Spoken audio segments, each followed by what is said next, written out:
This is One Man's Family.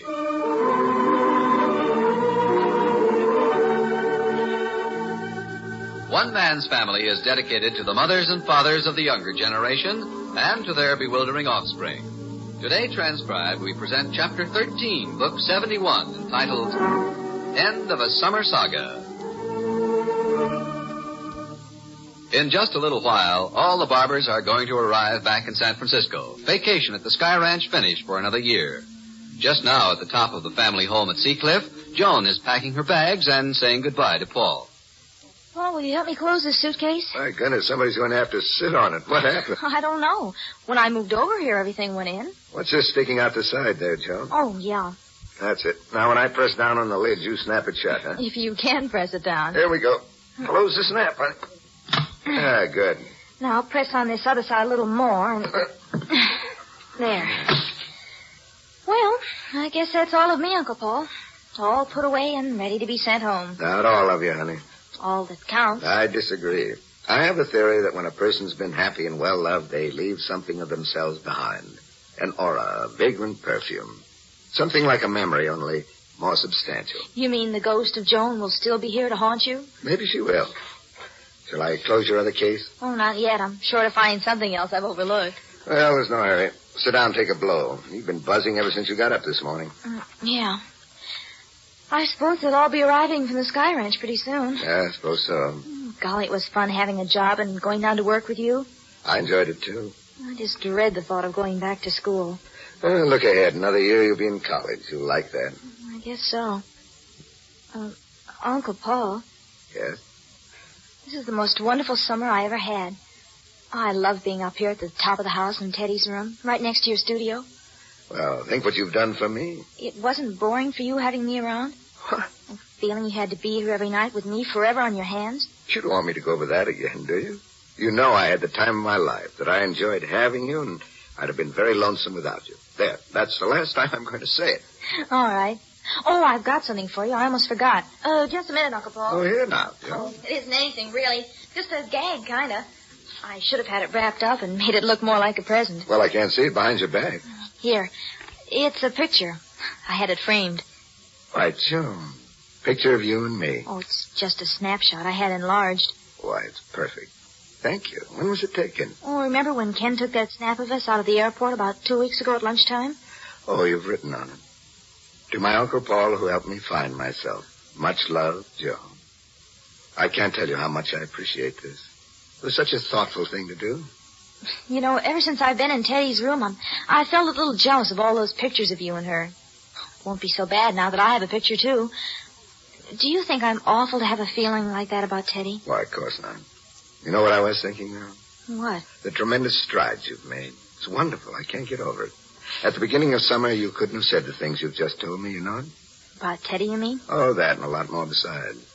Remember when you moved in up here several weeks ago, how you asked me questions about those pictures of Teddy? Yes, and I felt jealous then, but I didn't want to let you know it. Exactly. Now you're not afraid to talk about it.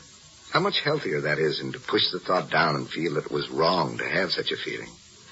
Yes, you come along, honey. Uh-oh. Hey, in there. Oh, golly, they're home. Come on in. Well, hi, Cliff. Hi, kids. We just got in from the Sky Ranch. Vacation's over. Are Claudia and Nicky downstairs? They were behind us driving down. They might not have arrived yet. I don't know why they were going to stop by here now. I imagine they went right on to your place, Joe. I was hoping they'd stop here. Well, I got to help Dad with bags and stuff. I just ran in to tell you we'd arrived. We'll be with you right away and lend a hand. Okay. How's Mom? Oh, she's fine. She went right over to Jack and Betty's to help with the triplets and the rest of the kids. I'll see you downstairs. Yeah, leave the door open, Cliff. You all right? Well, Joan, I guess there isn't anything more for us to do up here. Should we take my bags down now? Oh, I'll run up and get them later. Why don't we go down and help out? I'll run you over to your house if Claude and Nicky don't come by. All right. Huh? What's the matter, honey? I wish I didn't have to go back home. I've been so happy up here next to you. I know, but you remember all our talks about looking at things realistically? Making an effort to distinguish between our childish, immature dream world and the world we have to live in? Remember? Yes, Paul. Well, this is a test. Up here with me represents your dream world. Going home represents reality. You belong with your mother, Nicky, and they need you. And after a little, you're going to find that you need them, too. Oh, it isn't that I don't love them. I do. I love them more than I ever have. I think it's just that not being here in the evening to talk to you anymore, to put your pajamas out for you, to have breakfast together and rush off to work. I'm going to miss it like anything. That's just temporary. You're going to find a lot of new things to replace all that. You're going to have a whole new outlook with your mother and Nicky. You're going to find that they can be fun to do things with, too. I'm going to try, and I do want to make them happy. You want to make them happy. You see? Already you're thinking of them and not yourself. Wonderful. Don't worry. You're going to be okay. Believe me, you are. Come on. We're going downstairs, huh? Yes, Uncle Paul. It's funny how sure I am of everything when I listen to you.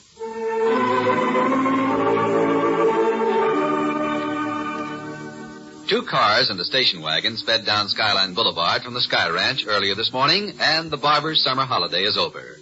Now, back at the family home, Father Barbour is furiously dialing the phone in the library, while Cliff, Paul, Andy, and Joan carry up the luggage, which had been deposited in the front hallway.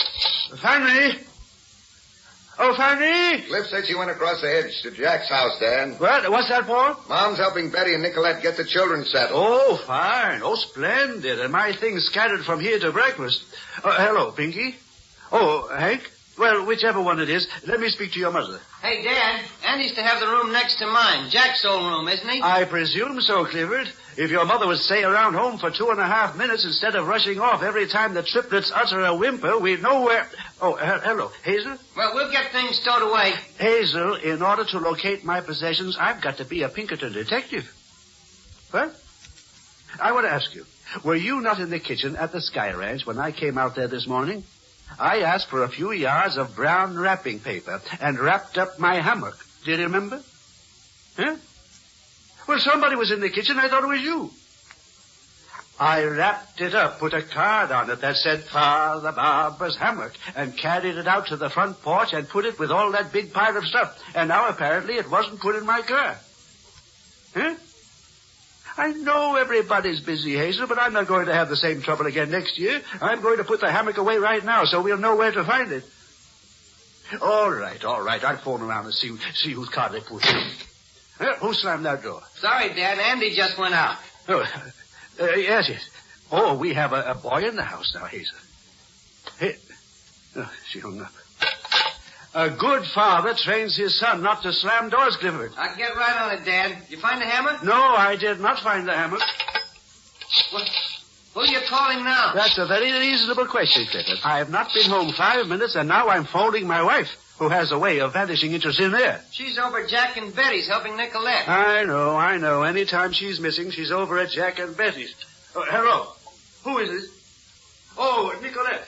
Let me speak to my wife if you don't mind. Upstairs, Clifford. Oh, thanks, Joan. Get this little bag. That's all, I guess. No, that linen is Hazel. Somebody left it here by mistake. Gee, I've enjoyed being in Teddy's old room this summer. Were you leaving here today? I guess so. There's a general feeling in the air that a girl ought to live with her own father and mother. Instead of uncles and grandparents, all of whom are softies, huh? Mm-hmm. Oh, is this your room now, Uncle Cliff? Yeah, it's pretty nice, isn't it?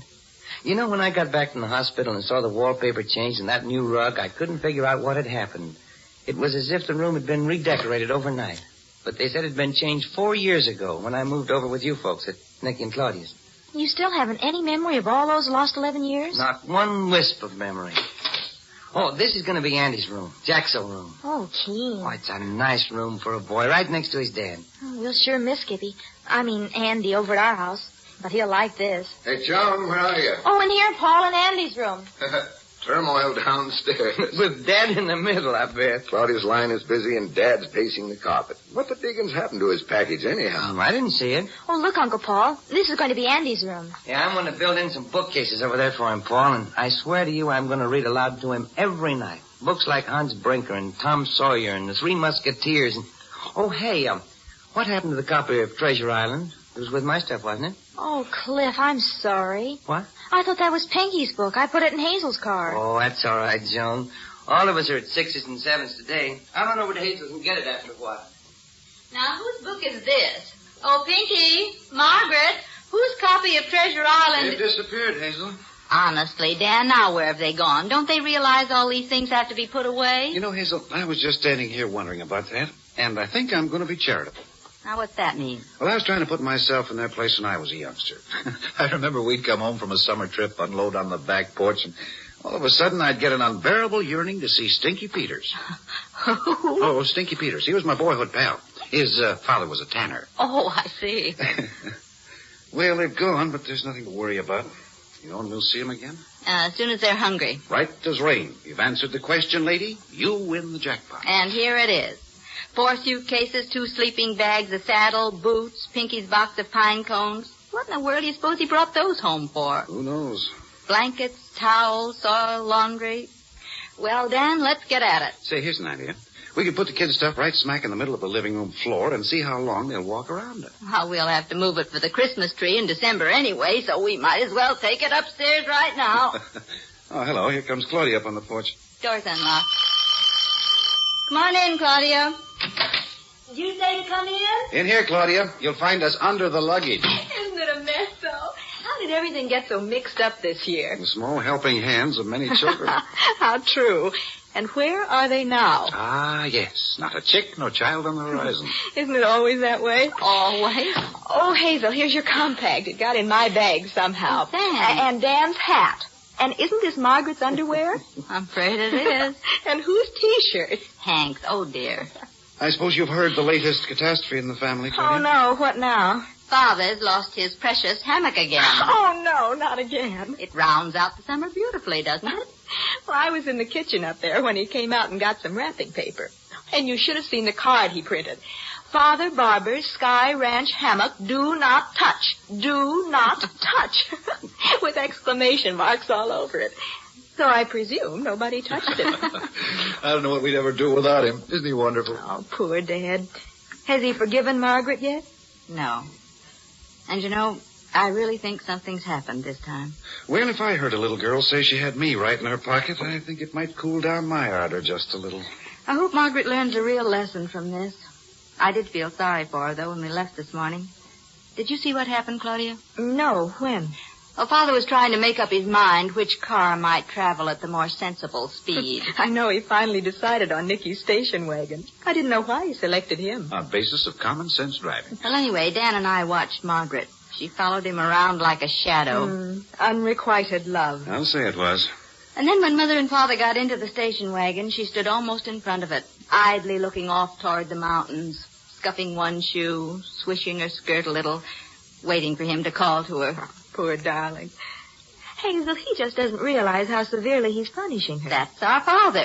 He never does anything in half measures. If he loves wholeheartedly. If he indulges, he overindulges. And when he becomes the disciplinarian, he's the strictest martinet of them all. Did Margaret cry? No, she didn't, Claudia. She carried it off like a little trooper. We had a dry-eyed, silent trip down. I suppose in a way it's good for her. She's had this coming for a long, long time. She's been so high-handed and superior about her grandfather. But it catches your throat to have to watch it. You see, Claudia, she'd got to the place where she was actually flipped with Hazel and me. We couldn't do anything with her. She'd, take this Friday evening movie stuff.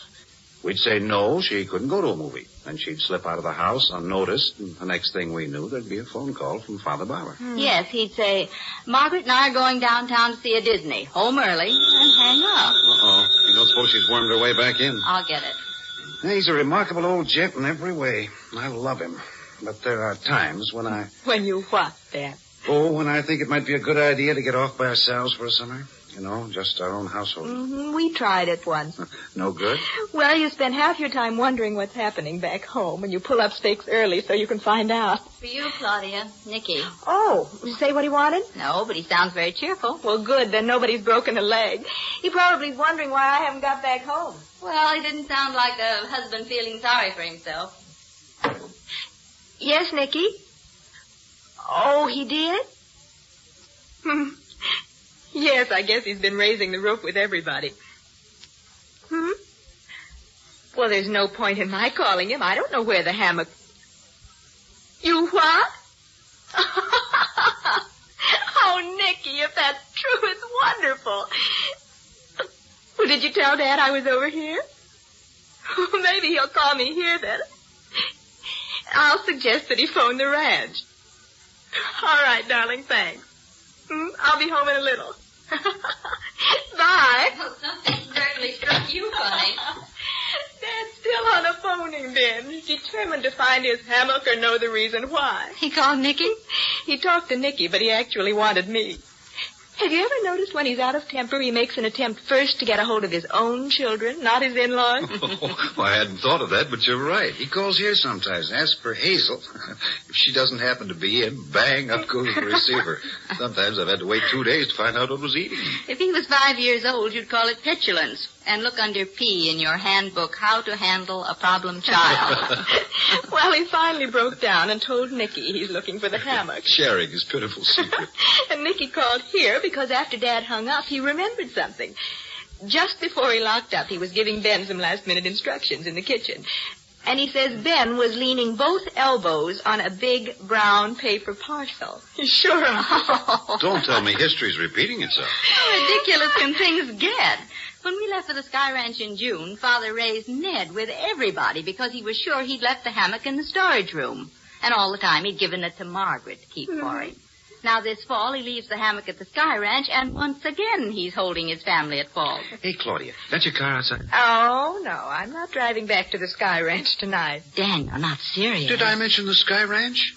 However, how about all of us going over to the family home for a little commiseration with Father Barbour in his present misery? Oh, you mean and incidentally reveal that his hammock is right where he left it on the kitchen draining board? Oh, that's dirty. Oh, not at all. Father Barbour's full of perplexity and mental disturbance. We'll simply put him out of his misery.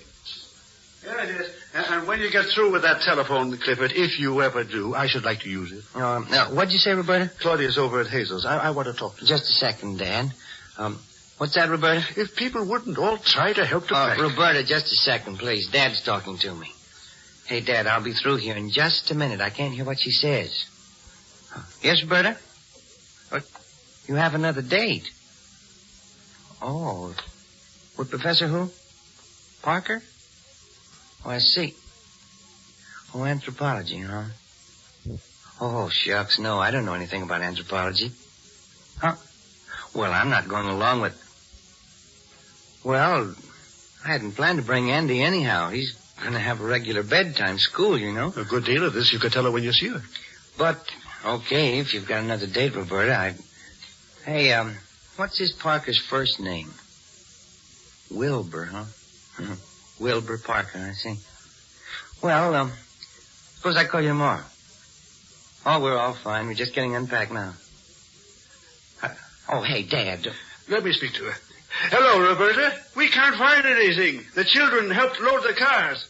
Yes. Oh, Dad, let me take that. Well, Dad wants to use the phone. All right, darling, have fun. Bye now. About time. I liked it best in the days when you could just pick up the telephone and say, operator. Oh, now I've made a mistake. Well, if you're trying to locate Claudia, never mind. She just drove up in front. Huh? Oh, good.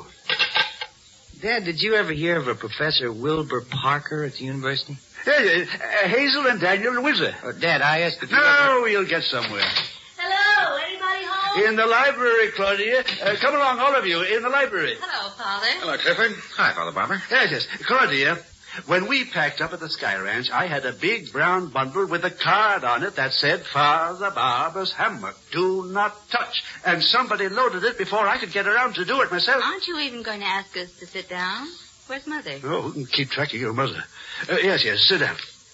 Well, when I put the bundle on the porch, I specifically told everyone not to touch it because I hadn't decided which car I'd drive. I didn't see it, Dad. Somebody must have seen it. Sorry, Dad. I didn't see it, really.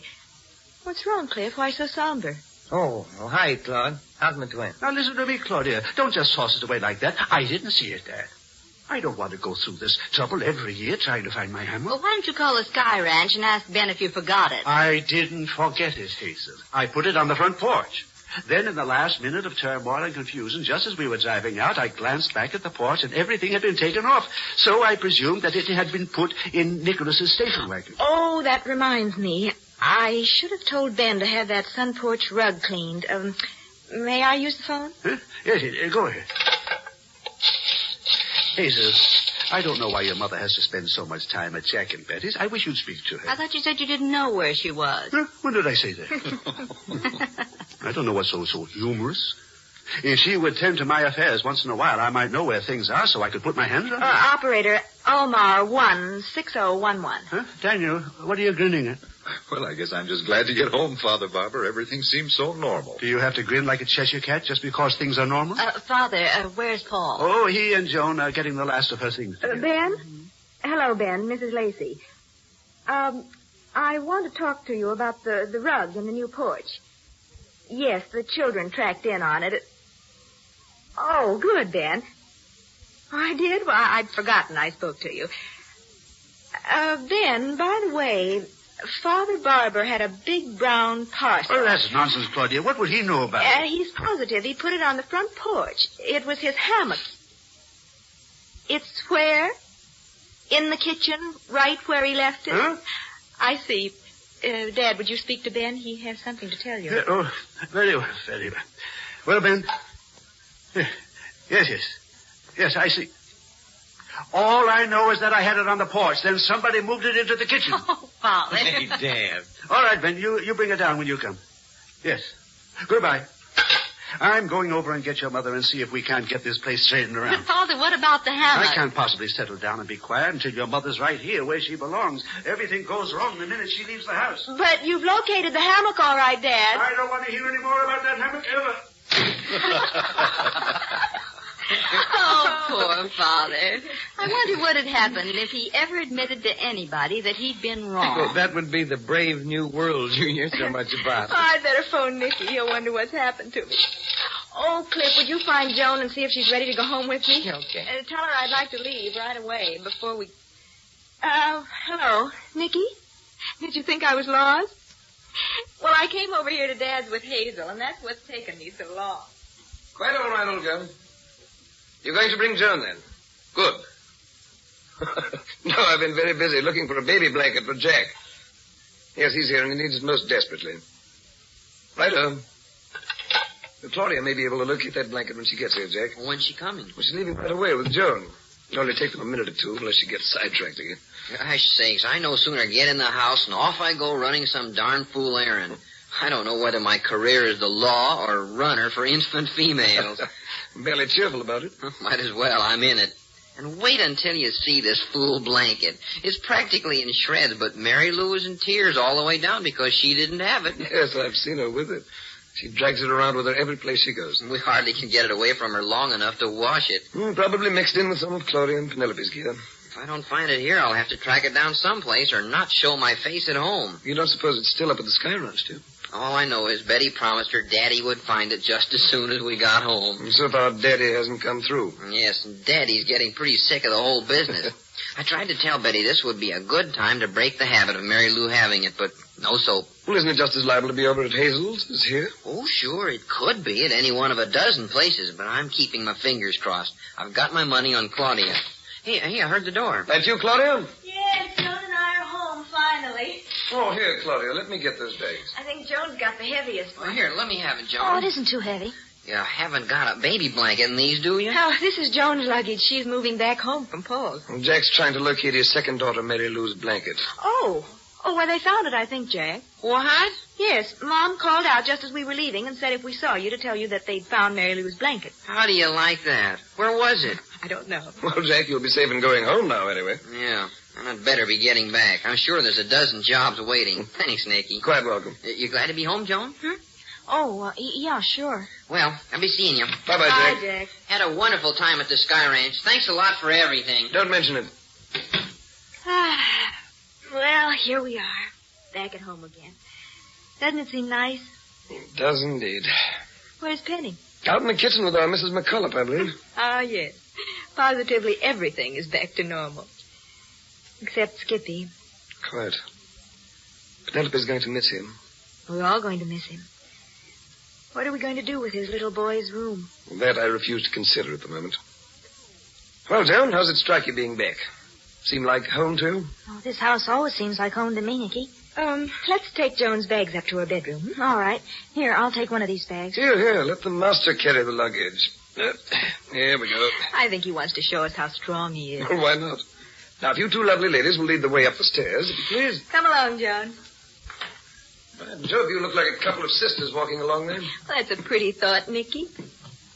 Joan, dear, I think you've grown a little taller this summer. Oh, I thought I just about stopped growing. Or maybe you're just thinning out a little. Getting into the dips and curves department. What would you say, Nicky? My dear, at this moment, I'm concentrating on these stairs.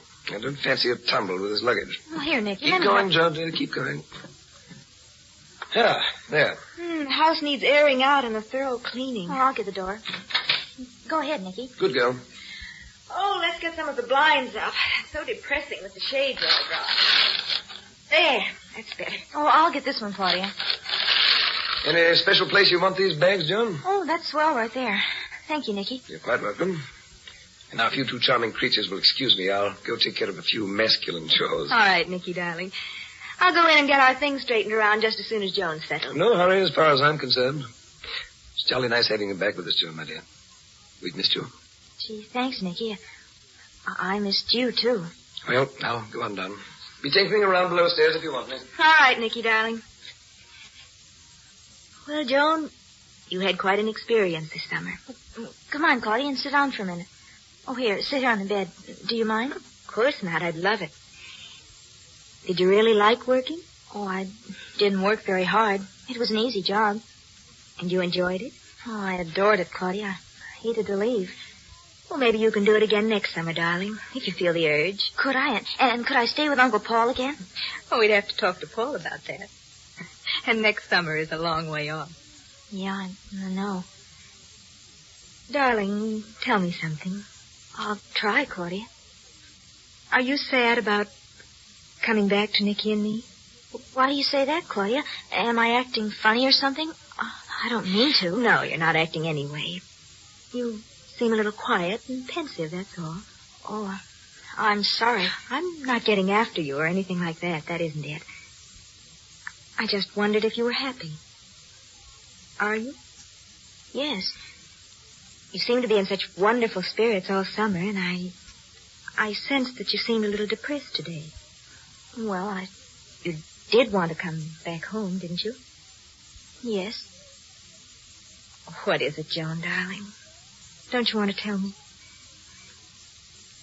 You know how much we love you, don't you? Yes, Claudia. It was hard to leave Paul. Is that it? Yes. Oh, he was wonderful to me. I know. He's a wonderful person to be close to. You aren't the first girl to break her heart over him. But, darling, we love you, too, here at this house. We hope we can make it so you wouldn't rather be someplace else. I wouldn't really, because Oh, Claudia. There, darling. It's all right. Go ahead and cry. Here, put your head down. Let me hold you. I've wished so many times you could do this. That's what a mother's for, John.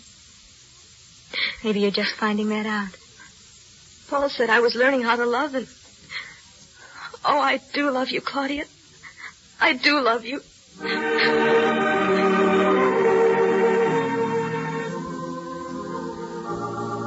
You've just heard Chapter 13, Book 71 of One Man's Family. Written, produced, and transcribed under the direction of Carlton E. Morse. The opening chapter of Book 72, entitled Father Barbour and His Three Sons, will come to you next week on a new day and time. This has been the final One Man's Family episode in this time period. The Railroad Hour, starring Gordon McRae, will begin on this station at this time next Monday night. The next One Man's Family broadcast will be heard Sunday afternoon, October 2nd. You're tuned for the stars on NBC.